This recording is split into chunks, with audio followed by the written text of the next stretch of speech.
BS99 news కి స్వాగతం. Bulletin ముందుగా హెడ్లైన్స్ చూద్దాం. చంద్రబాబు తప్పించుకునే ప్రయత్నం చేస్తున్నారు. ఆయనపై కేసు నమోదు చేయాలి. రోజా. విజయవాడ బుక్ ఫెయిర్ లో పుస్తకాలు కొనుగోలు చేసిన ఉప ముఖ్యమంత్రి శ్రీ పవన్ కళ్యాణ్.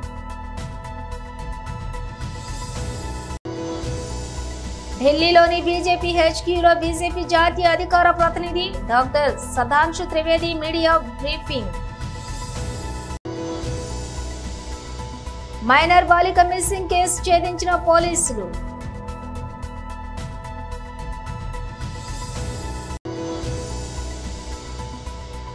ప్రతి సంక్రాంతికి నేను మా ఊరికి ఎందుకు వెళతానంటే చంద్రబాబు. ఇక డీటెయిల్స్ చూస్తే తిరుపతి తొక్కిసలాట ఘటనపై వైసీపీ నాయకురాలు మాజీ మంత్రి రోజా మరోసారి తీవ్ర స్థాయిలో స్పందించారు. ఈ ఘటన నుంచి ముఖ్యమంత్రి చంద్రబాబు తప్పించుకునే ప్రయత్నం చేస్తున్నారని ఆమె అన్నారు. చంద్రబాబుతో పాటు జిల్లా ఎస్పీ, టీటీడీ పాలక మండలి సభ్యులు అందరిపై కేసు నమోదు చేయాలని డిమాండ్ చేశారు. సుమోటోగా కేసు నమోదు చేయాలని కోర్టులకు విన్నవించారు. ఘటన జరిగి రోజులు గడుస్తున్నా బాధ్యులపై ఇంతవరకు కేసులు ఎందుకు నమోదు చేయలేదని రోజా ప్రశ్నించారు. ప్రమాదానికి కారణమైన వారిని ఇంకా కాపాడాలని ముఖ్యమంత్రి, డిప్యూటీ సీఎం చూస్తూ ఉన్నారని మండిపడ్డారు. భక్తుల ప్రాణాలకు వీరు విలువ ఇవ్వటం లేదని దుయ్యబట్టారు. వైకుంఠ ఏకాదశికి లక్షలాది మంది భక్తులు వస్తారని మీకు తెలియదా అని ప్రశ్నించారు. కూటమి ప్రభుత్వం వచ్చి 7 నెలలు అవుతోందని టోకెన్ సిస్టమ్ ను మీరు ఎందుకు తీసేయలేదని రోజా ప్రశ్నించారు. టోకెన్ సిస్టమ్ గురించి మాట్లాడుతూ ఇష్యూని డైవర్ట్ చేస్తున్నారని విమర్శించారు. పవన్ కళ్యాణ్ చేస్తున్న వ్యాఖ్యలు ప్రజలను కన్ఫ్యూజ్ చేస్తున్నాయని అన్నారు. గమనించి అందరూ అసహించుకుంటున్నారని కూడా ఈ సందర్భంగా తెలియజేసుకుంటున్నారు. ఎందుకంటే తిరుమలలో ఎప్పుడూ కూడా ఇలాంటి ఘోరమైన దుర్ఘటన జరగలేదు. చంద్రబాబు నాయుడు ఏ ముహూర్తాన ముఖ్యమంత్రి అయ్యాడో ఈ టీటీడీ అలాగే వెంకటేశ్వర స్వామి పరువు ప్రతిష్ట దిగజారిపోయేలాగా ప్రతి ఒక్క కార్యక్రమం చేయటం మనం కళ్ళారా చూస్తున్నాం. నిజంగా ఈరోజు ఎంత బాధాకరం అంటే ఈ చంద్రబాబు నాయుడు తన మనుషుల్ని టీటీడీలోను తిరుపతిలో పెట్టుకొని ఈరోజు 6 మందిని బలి తీసుకుంటే ఇంతవరకు ఒక్కరి మీద కూడా కేసు పెట్టలేదు. వాళ్ళని కాపాడాలన్న ప్రయత్నం చేస్తున్నాడు అంటే ఈయనకి హిందువులంటే గౌరవం లేదా? ఈయనకి భక్తులంటే గౌరవం లేదా? వాళ్ళ ప్రాణాలకి విలువ లేదా?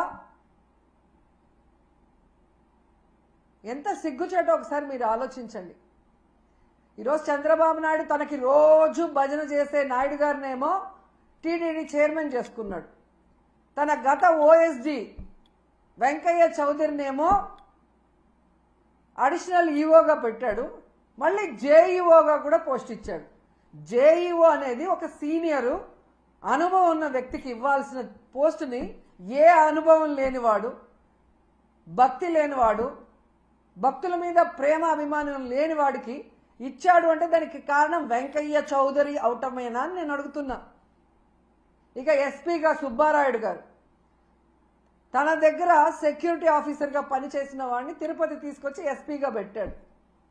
ఇలా నీకు సేవ చేసే వాళ్ళని పెట్టుకొని భక్తులకి సేవ చేయాలన్న ఆలోచన వాళ్ళకి లేకుండా చేసి ఈరోజు 6 మంది చనిపోవటానికి 60 మంది గాయపడటానికి కారణమైన వాళ్ళని ఇంతవరకు కేసు పెట్టకుండా కాపాడాలన్న ప్రయత్నం చేస్తుంటే చంద్రబాబు నాయుడిని ఏమనాలో ఒకసారి మీ అందరూ కూడా ఆలోచించుకోవాలి.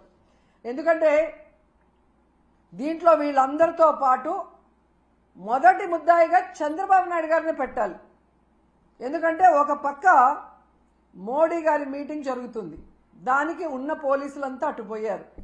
ఇక చిత్తూరు తిరుపతి జిల్లా పోలీసులనైనా ఈ టోకన్ల దగ్గర పెట్టి ఒక 3 రోజుల ముందుగానే టోకన్లు ఇచ్చి వాళ్ళకి సేఫ్టీగా పంపించుంటే ఈరోజు ఈ దుర్ఘటన జరిగి ఉండేది కాదు.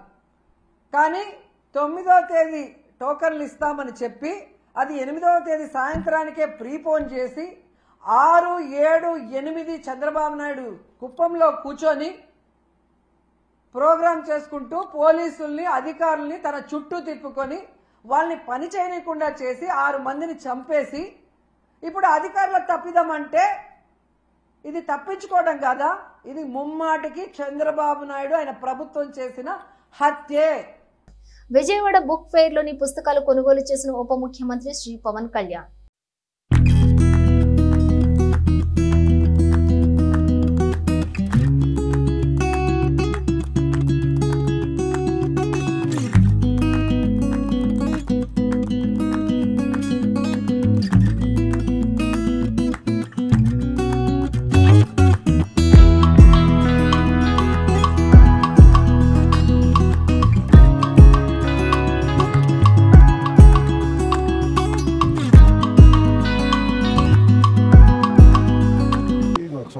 పీరియడ్లో కూడా ఎంత హెల్ప్ చేసిందండి. తను అనుభవించిన దాంతో పాటు తను డాక్టరేట్ సైకియాట్రిస్ట్ విజయనగరం కాన్సన్ట్రేషన్ క్యాంప్లో పనిస్తే డెస్పిరేషన్ తోటి శవాల ఈ న్యూట్రిషన్ అదే తినేవాడు. అమ్మ అతను అంటే మనకు ఒక అనుభవం జరిగినప్పుడు not necessary have to be better how to overcome అదే లోగో థెరపీ.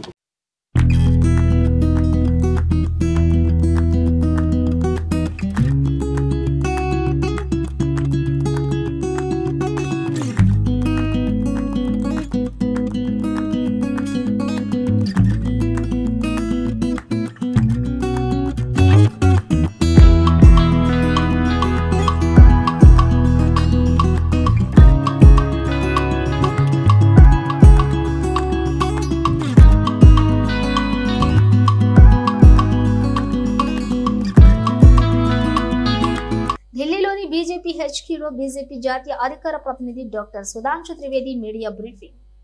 दिल्ली में दारू, हवाला, स्वास्थ्य का घोटाला, माफियाओं से बातचीत के बाद अब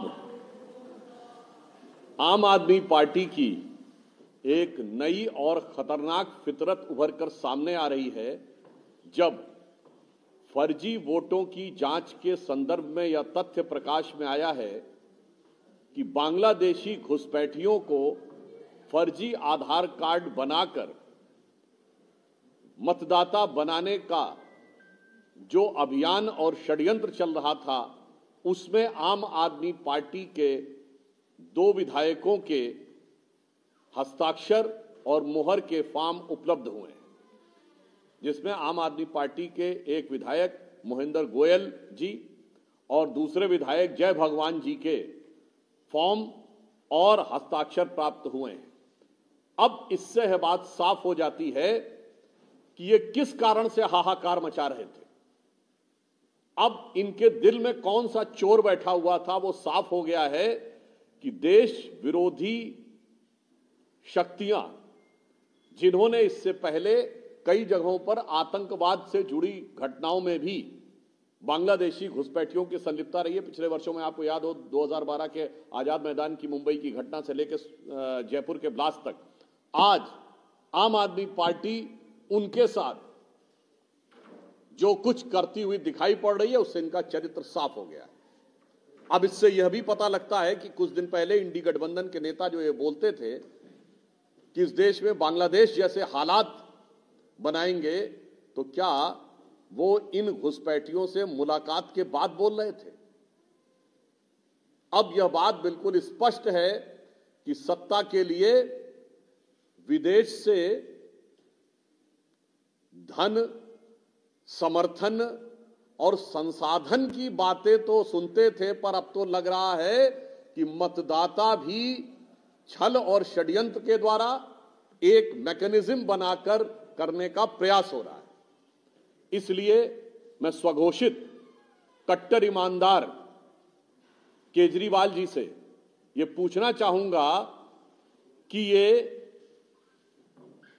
देश विरोधी काम करने वाले इन घुसपैठियों के साथ आपकी इस मोहब्बत का राज क्या है? एक तरफ आप उत्तर प्रदेश और बिहार के मेहनतकश लोगों के बारे में हिकारत रखते हैं और दूसरी तरफ देश में गैर कानूनी तरीके से आए हुए वो लोग जो अनेक प्रकार की अवांछित आपराधिक और आतंकवादी गतिविधियों में संलिप्त पाए जाते हैं, उनके साथ मोहब्बत रखते हैं। కాంగ్రెస్ ప్రభుత్వం ఏర్పడిన నాటి నుంచి రైతులను అడుగడుగునా మోసం చేస్తుందని, మోసాలకు ఆ పార్టీ మారుపేరని బీఆర్ఎస్ పార్టీ తుంగతుర్తి మండల అధ్యక్షులు తాటికొండ సీతయ్య విమర్శించారు. ఎన్నికల సమయంలోని 15,000 ఇస్తామని ఓదరగొట్టి ఇప్పుడేమో 12,000 మాత్రమే ఇస్తామని మోసం చేస్తున్నదని కాంగ్రెస్ పై మండిపడ్డారు.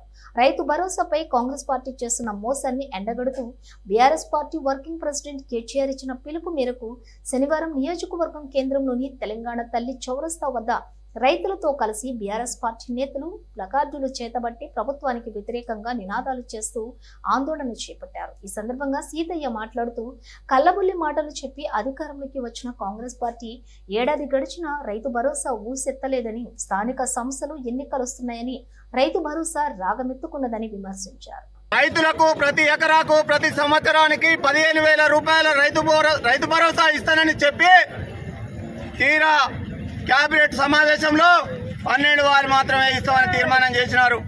అట్లాగే ఆసరా పెన్షన్ 4,000 ఇస్తామని దాని ముచ్చటే మాట్లాడలేదు. ఇందిరమ్మ ఇండ్లు ఇస్తామన్నారు, దాని ముచ్చటే మాట్లాడలేదు. పేదలకు 12,000 ఇస్తామంటున్నారు. అసలు పేదలను ఏ విధంగా గుర్తిస్తారో కాంగ్రెస్ ప్రభుత్వం ఇంతవరకు అధికారులకు గైడ్ లైన్స్ ఇవ్వలేదు. ఇలాంటి అబద్దాలు మాట్లాడుతున్నటువంటి కాంగ్రెస్ ప్రభుత్వం ఎంతకాలం మనజాలదు. ప్రజలారా గుర్తించండి, మీరు మార్పు కావాలని కాంగ్రెస్ ప్రభుత్వానికి ఓటేశారు. అధికారంలోకి వచ్చినటువంటి ప్రభుత్వం మీ జీవితాల్లో తెచ్చే మార్పు కాకుండా తెలంగాణ తల్లి విగ్రహాన్ని మారుస్తానని, తెలంగాణ తల్లి విగ్రహాన్ని మారిస్తే ప్రజలలో మార్పు వస్తుందా? ప్రజల జీవితాలు మారుతాయా? మీరు ఒక్కసారి గుర్తించుకోవాలని మేము తెలియజేస్తా ఉన్నాం. రానున్నటువంటి స్థానిక సంస్థల్లో మళ్లీ మేము ప్రజలందరినీ మోసం చేసి ఓట్లు దండుకోవాలని 12,000 ఇస్తా అంటున్నాడు. కానీ ప్రజల మీద ప్రేమతో అతను ఏ కార్యక్రమం చేయట్లేడు, అన్ని అబద్దాలే మాట్లాడుతున్నాడు ముఖ్యమంత్రి. అట్లాగే స్థానికంగా ఉన్నటువంటి ఎమ్మెల్యే గారికి విజ్ఞప్తి చేస్తా ఉన్నాం. అయ్యా, ఈ తుంగతుర్తి నియోజకవర్గంలో 12,000 కోట్లతో నేను అభివృద్ధి చేశానని చెప్పుకుంటున్నావు, సంతోషం. కానీ తుంగతుర్తిలో మేము నిలబడ్డటువంటి ఈ రోడ్డుకు గత ప్రభుత్వంలో గత ఎమ్మెల్యే ప్రతిపాదనలో పని మంజూరైతే శంకుస్థాపన చేసిన పనిని సంవత్సరం అయినా ఇంతవరకు మొదలు పెట్టలేదు. అట్లాగే తుంగతుర్తి నుంచి మానాపురం రోడ్డుని ఇంతవరకు మొదలు పెట్టలేదు. ఇవన్నీ గమనించినటువంటి ఎమ్మెల్యే గారికి విజ్ఞప్తి చేస్తా ఉన్నాం. మీరు గమనించే ప్రజల సౌకర్యార్థం మీకు ఓట్లేసి గెలిపించినటువంటి ప్రజలకు మంచి సౌకర్యాలు చేయాలని మీకు విజ్ఞప్తి చేస్తూ, అబద్దాలతో అధికారంలోకి వచ్చినటువంటి కాంగ్రెస్ ప్రభుత్వాన్ని బుద్ధి చెప్పే విధంగా స్థానిక సంస్థల ఎన్నికలలో బీఆర్ఎస్ పార్టీ నాయకులకు ఓట్లేసి గెలిపించాలని ప్రజలకు విజ్ఞప్తి చేస్తూ జై తెలంగాణ. రాష్ట్ర వ్యాప్తంగా సంచలనం సృష్టించిన కేసును శుక్రవారం రాత్రి పాత్రికేయుల సమావేశం డీఎస్పీ కేవీ సత్యనారాయణ వివరించారు. తల్లిదండ్రులు కౌమార యవ్వన దశలో ఉన్నటువంటి పిల్లలను చాలా జాగ్రత్తగా హ్యాండిల్ చేయాలని, వారి పట్ల దురుసుగా ప్రవర్తించడం వల్లనే బాలికలు ఇంటిలో నుంచి ప్రేమ పేరుతో వెళ్లిపోతున్నారని అన్నారు. పరవడ డీఎస్పీ కేవీ సత్యనారాయణ సబ్బవరం మండలం జీవీఎంసీ 88వ వార్డు గంగవరంకి చెందినటువంటి 14 సంవత్సరాల మైనర్ బాలిక నంగినేలపాడు జెడ్పీ పాఠశాలలోని 10వ తరగతి చదువుతోంది. విజయనగరం సాలిపేటకు చెందినటువంటి మహేష్ గంగవరంలోని జేసీబీ ఆపరేటర్ గా పనిచేస్తూ ఉన్న సమయంలో మహేష్ తో బాలిక చనువుగా మాట్లాడటంతో బాలిక తండ్రి గట్టిగా మందలించాడు. అంతేకాకుండా తనకి వేరే వాళ్లతో పెళ్లి చేసేస్తారు అని బాలిక అభద్రతా భావంలో ఉన్న బాలికకు పిన్ని కుమారుడైన మటూరి సాయి ఇంట్లో నుంచి మహేష్ తో వెళ్లిపోవడానికి పూర్తి సహాయ సహకారాలు అందించాడు.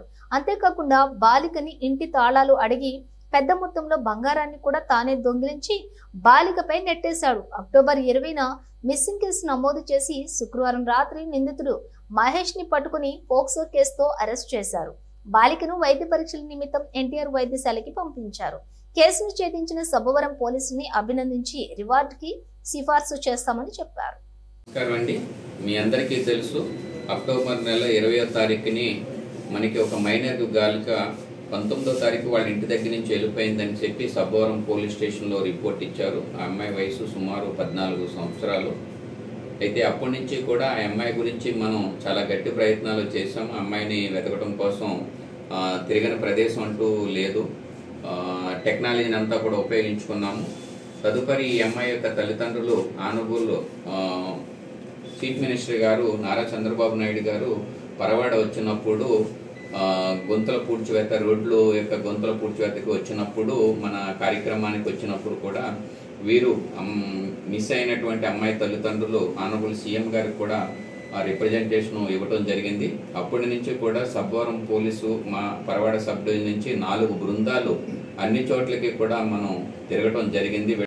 ఈ అమ్మాయిని ఆ ఊరికి ఏదో జేసీబీగా పనిచేసేటటువంటి పతివాడ మహేష్ అనేటటువంటి అబ్బాయి తాత్కాలికంగా సుమారు 1 ఇయర్ నుంచి ఆ ఊర్లో ఉంటున్నాడు, జేసీబీ మీద పనిచేస్తున్నాడు. ఈ మైనర్ గర్ల్ తోటి అక్వైంటెన్స్ ఏర్పాటు చేసుకుని ఆ అమ్మాయికి మాయమాటలు చెప్పి ఆ అమ్మాయిని ఈ అబ్బాయి తీసుకుని వెళ్ళిపోయాడని తర్వాత చూసిన వాళ్ళు చెప్పారు. వీళ్ళు సెల్ ఫోన్ స్విచ్ ఆఫ్ చేసుకుని ఉన్నారు. ఇప్పటి వరకు కూడా అన్ని లాడ్జెస్ ఈ జంగారెడ్డిగూడెం, రాజమండ్రి, అదేవిధంగా విజయవాడ, గుంటూరు, తెనాలి, మంగళగిరి అన్ని ప్రాంతాల్లో కూడా మాకు కొంచెం సమాచారం వచ్చేది. మేము అక్కడికి వెళ్ళేటప్పటికి వీళ్ళు ఆ లాడ్జిని ఖాళీ చేసి వేరే ప్లేస్కి వెళ్ళిపోతూ ఉండేవారికి కొంత డబ్బులు కూడా ఇచ్చి బట్టలు ఇలాంటివి ఏర్పాటు చేసి ఒక 70,000 రూపాయలు ఇచ్చి ఇతనితో కాంటాక్ట్లో ఉండి ఈ అమ్మాయిని పంపించాడు. అతనే మళ్ళా పోలీస్ స్టేషన్కి వచ్చి మధ్యలో మా చెల్లి ఇంకా కనపడట్లేదు, మీరు పోలీసులు సరిగ్గా వెతకట్లేదు అని ఒక డ్రామా లాంటిది ఆడాడు. అయితే అతను ఏం చేశాడంటే ఈ ఒరిజినల్గా ఎవరైతే కిడ్నాప్ చేశారో అతని యొక్క ఫోన్ నెంబర్కి డైరెక్ట్గా కాంటాక్ట్ చేయకుండా వాట్సాప్ కాల్లోనే ఎప్పుడన్నా మాట్లాడితే బయట ఆన్ ది వేలో వెళ్ళిపోయేటటువంటి, అంటే వీళ్ళు ఎవరైతే ఈ అమ్మాయిని తీసుకుని వెళ్ళాడో ముద్దాయి మనం చెప్పుకుంటున్నామో పతివాడ మహేష్ అనేటటువంటి ఒరిజినల్ ముద్దాయి ఎవరైతే ఉన్నాడో అతను దారిపోయే వాళ్ళ ఫోన్ నుంచి ఫోన్ చేస్తూ ఉండేవారు. పండుగ సమయంలో సొంత ఊరికి వెళ్లి అందరితో సంతోషంగా గడపాలని ఏపీ సీఎం చంద్రబాబు అన్నారు. అందుకే తాను ప్రతి సంక్రాంతికి తన స్వగ్రామం నారావారిపల్లెకు వెళతానని చెప్పారు. ఊరికి వెళ్లి నలుగురితో కలవటాన్ని అలవాటు చేసుకోవాలని అన్నారు. తన భార్య భువనేశ్వరి వల్లే తనకు ఇది అలవాటైందని చెప్పారు. 25 ఏళ్ల క్రితం ఆమె పట్టుబట్టి ఈ సాంప్రదాయాన్ని మొదలుపెట్టిందని తెలిపారు. ఆ సాంప్రదాయాన్ని క్రమం తప్పకుండా పాటిస్తున్నామని చెప్పారు. తెలుగు ప్రజలందరికీ ఆయన సంక్రాంతి శుభాకాంక్షలు తెలిపారు. ప్రతి ఇంట్లో సంక్రాంతి కొత్త వెలుగులు ఆనందం నింపాలని ఆకాంక్షించారు. మానవ సంబంధాలు తగ్గిపోతున్న ఈ సమయంలో అందరూ ఒక చోట కలవటం, మాట్లాడుకోవటం, సుఖ దుఃఖాలను పంచుకోవటం ఎంతో అవసరమని ముఖ్యమంత్రి అన్నారు. మనం ఊర్లో పండుగ చేసుకునేటప్పుడు ఊరిలోని పేదవాడు కూడా సంతోషంగా ఉండేలా చూడాల్సిన బాధ్యత మనపై ఉందని చెప్పారు. పేదలకు చేయూతనిచ్చి వారిని నిలబెట్టాల్సిన బాధ్యత అందరిపై ఉందని అన్నారు. ఈ విధానాన్ని ప్రోత్సహించేందుకే P4 కాన్సెప్ట్ పేపర్ను కూడా రేపు విడుదల చేస్తున్నామని తెలిపారు. అన్ని స్థాయిల్లోని దీనిపై చర్చ జరిగిన తర్వాత అమల్లోకి తెస్తామని చెప్పారు. సింగరేణి సంస్థ సహకారంతో గోదావరి ఖని పట్టణ చౌరస్తా సమీపంలో కమర్షియల్ షాపింగ్ కాంప్లెక్స్ నిర్మాణాన్ని చేపడుతున్నట్లుగా రామగుండం శాసనసభ్యులు రాజ్ ఠాకూర్ మకాన్ సింగ్ అన్నారు. ఈ మేరకు గాంధీ మార్కెట్ స్థలంలోని నూతనంగా కమర్షియల్ కాంప్లెక్స్ నిర్మాణానికి సింగరేణి జీఎం లలిత్ కుమార్ తో కలిసి ఎమ్మెల్యే భూమి పూజ చేశారు. ఈ సందర్భంగా ఎమ్మెల్యే మాట్లాడుతూ ముందుగా అందరికీ సంక్రాంతి శుభాకాంక్షలు తెలియజేశారు. 24 కోట్ల వ్యయంతో ఈ ప్రాంతంలో ఊహించని రీతిలో షాపింగ్ కాంప్లెక్స్ నిర్మిస్తున్నామని పేర్కొన్నారు. పట్టణ అభివృద్ధి, నగర సుందరీకరణలో భాగంగా ఒక్కొక్కటిగా నిర్ణయాలు తీసుకుంటున్నామని పేర్కొన్నారు. ఏడాదిలోపు కాంప్లెక్స్ పూర్తి చేస్తామన్నారు. అభివృద్ధి విషయంలో సింగరేణి సంస్థను అడిగిన వెంటనే సహకరించినందుకు కృతజ్ఞతలు తెలిపారు. పెద్దపల్లి జిల్లా ప్రజలకు సంక్రాంతి పండుగ శుభాకాంక్షలు, నూతన సంవత్సరం. ప్రధానంగా ఈరోజు పండుగ సందర్భంగా ఒక గొప్ప కార్యక్రమం ఏదైతే సింగరేణి సంకల్పన చేసి ఈ సింగరేణి నగరాన్ని మహానగరంగా చేయాలని ఒక ఆలోచనతోటి మరి నేను ప్రతిపాదించినప్పుడు దాన్ని సహకరిస్తూ సింగరేణి అధికారులు, ఇక్కడ జీఎం, అక్కడ చైర్మన్ గారు, మేనేజింగ్ డైరెక్టర్ బలరాం నాయక్ గారు, మరి నేను, మా శ్రీధర్ బాబు గారు ముఖ్యమంత్రి గారు, అలాగే డిప్యూటీ చీఫ్ మినిస్టర్ గారు దృష్టికి తీసుకెళ్లి రామగుండంలో నగరాన్ని, బొగ్గు ప్రాంతంలో నగరాలను విస్మరిస్తూ ఉన్నారు. ఇక్కడ ఖచ్చితంగా కమర్షియల్ స్పేసెస్ కట్టాలి, అన్యకాంతమైన భూములను కాపాడి ప్రజలకు ఉపయోగపడేలా చేయాలి, ఆ ప్రాంతాల్లో నిరుద్యోగులకు ఉపాధి కల్పించే దారి చూపించాలి, మంచి ఒక బిజినెస్ సెంటర్గా చేయాలి. ఇది దేశంలోనే ఒక ప్రఖ్యాతిగాంచిన ప్రాంతం. వ్యాపారం సరైనటువంటి ప్రాంతం లేక నష్టపోతున్నామని చెప్పిన వెంటనే ఇక్కడ కమర్షియల్ కాంప్లెక్స్ కట్టాలని దాదాపు 25 కోట్ల అంచనాలతో మొట్టమొదటిగా 15 కోట్లతో టెండర్ వేయడం జరిగింది. ఈరోజు ముఖ్యమంత్రి గారు దీనికి పెద్దపల్లిలో అనౌన్స్ చేసి ఫౌండేషన్ వేస్తున్నారు. ఈరోజు టెండర్ దిశగా ఈరోజు కార్యక్రమాన్ని ఎప్పుడెప్పుడు ఆయన ఎదురు చూస్తున్న గోదావరి కని ప్రజలకి నిరంతరం కొట్టేస్తా ఉన్నారు. కడతారా కట్టరా, కడతారా కట్టరా అనేటువంటి ఒక దుర్మార్గమైన ఆలోచన. ఎందుకంటే ఎవరు చేయలేని పని ఈ ప్రభుత్వం చేస్తూ ఉంది. ఈ నగరాన్ని మంచి చేయాలని చూస్తూ ఉంది. మాట తప్పరేమో, సింగరేణి ముందుకు రాదేమో అనే ఒక దుర్మార్గమైనటువంటి ఒక ఆలోచనతో ప్రచారం చేసే కార్యక్రమానికి ఇన్ని రోజులు చాలా మంది విశ్వ ప్రయత్నాలు చేసేది. కానీ సింగరేణి ఇచ్చిన మాటను ఎప్పుడూ తప్పదు. సింగరేణి వ్యవస్థ ఇలా బొగ్గును తీస్తూ దేశానికి వెలుగునీయడమే కాకుండా వారి కార్మికుల రక్షణ కొరకి, వారి కార్మికుల సంక్షేమం గురించి నిరంతరం పాటుపడుతుంది. అదే మాదిరిగా సింగరేణి నగరాన్ని కూడా పూర్తి స్థాయిలో అన్ని రంగాల్లో కూడా ముందు తీసుకొచ్చే కార్యక్రమం చేస్తే నిరూపించింది. మరి ప్రభుత్వం పూర్తిగా సహకరిస్తూ మేము అభ్యర్థించిన వెంటనే ఇక్కడ కమర్షియల్ కాంప్లెక్స్ ఏర్పాటు జరుగుతుంది. ఈ రోజే పూజ చేశాం. త్వరలో 15-20 రోజుల్లో పూర్తి స్థాయిలో డిజైన్స్తో పనులు ప్రారంభం చేస్తాం.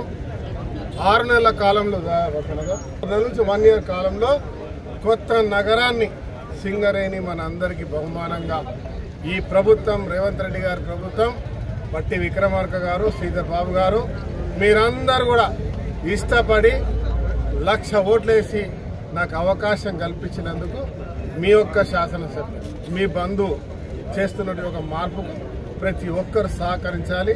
ఇక ముందు నుంచి ఏది జరగకపోయేది కూడా ఖచ్చితంగా జరుగుతుంది అనే నమ్మకంతో ఉండాలని మనస్ఫూర్తి కోరుతూ ప్రతి ఒక్కరికి నూతన సంవత్సర శుభాకాంక్షలు, సంక్రాంతి పండుగ శుభాకాంక్షలు. టీమిండియా క్రికెటర్ యజ్వేందర్ చాహల్ ఇటీవల ఓ యువతితో కలిసి పార్టీలో పాల్గొన్న ఫోటో ఒకటి నెట్టింట బాగా హల్చల్ చేసింది. భార్య ధనశ్రీ వర్మ నుంచి విడాకులు తీసుకుంటున్నట్లు వార్తలు వస్తున్న నేపథ్యంలో ఈ ఫోటో బయటకు రావడంతో వైరల్ గా మారింది. దాంతో చాహల్ ఆమెతో డేటింగ్ చేస్తున్నాడంటూ రూమర్స్ పుట్టుకొచ్చాయి. ఆ ఫోటోలో ఉన్న యువతి పేరు ఆర్జే మహస్వార్. ఆమె ఒక radio jockey, social media influencer. తాజాగా తనపై సోషల్ మీడియాలో కూడా వైరల్ అవుతున్నటువంటి ఈ రూమర్స్ పై ఆమె స్పందించింది. ఒక్క ఫోటో ఆధారంగా హల్చల్ తాను డేటింగ్ లో ఉన్నట్లు కథలు అల్లేయడంతో ఎంతవరకు సమంజసమని మహవాస్ ఆగ్రహం వ్యక్తం చేసింది. ఈ మేరకు ఆమె ఇన్స్టాగ్రామ్ లో ఒక పోస్ట్ పెట్టింది. మహవాస్ తన పోస్ట్ లో ఇటువంటి నిరాధార పుకార్లపై మండిపడింది.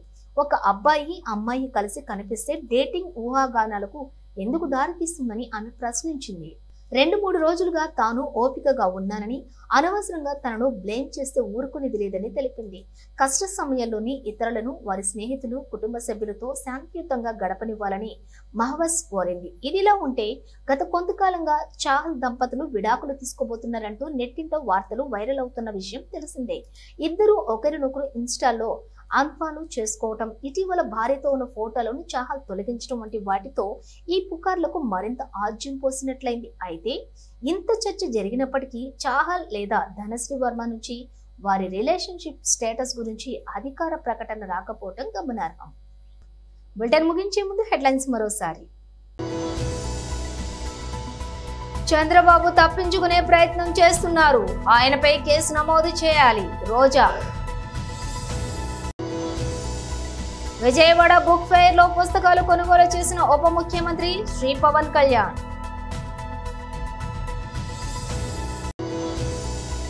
ఢిల్లీలోని బీజేపీ హెచ్క్యూలో బీజేపీ జాతీయ అధికార ప్రతినిధి doctor Sudhanshu Trivedi media briefing.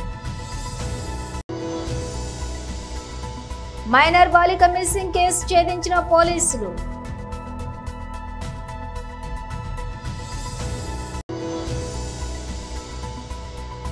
ప్రతి సంక్రాంతికి నేను మా ఊరికి ఎందుకు వెళతానంటే చంద్రబాబు. ఇవి బులెటిన్ విశేషాలు. మరో బులెటిన్తో మళ్ళీ కలుద్దాం.